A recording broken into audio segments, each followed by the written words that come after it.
Dagdag singil sa tubig sasalubong sa 2026. Magiging mas mahal ng halos 30 pesos ang singil ng Manila Water sa mga kumukonsumo ng 10 cubic meters. Mahigit 66 pesos increase naman para sa 20 cubic meters at mahigit 135 pesos sa mga kumukonsumo ng 30 cubic meters kada buwan.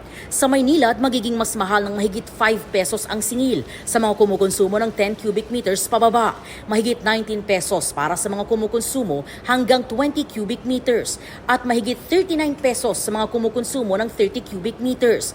Ayon sa MWSS, bahagi ito ng ika-4 na aprobadong adjustment na singil sa tubig base sa gastos ng mga water concessionaires sa pagsasaayos ng kanilang pasilidad.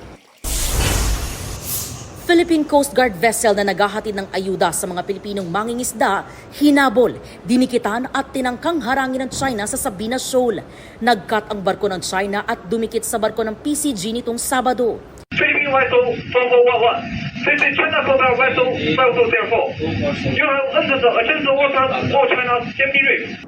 Itunuloy ng Coast Guard ang misyon pero hinabol ng China Coast Guard ang barko ng PCG hanggang sa ikat nito muli ang PCG na napilitang huminto. You do not possess any legal authority to patrol within the Philippines Exclusive Economic Zone. You are directed to depart immediately and notify us of your intentions. Sabado, habang abala sa pag-aabot ng tulong ang PCG, 2 Chinese aircraft ang nagpaikot-ikot sa himpapawid.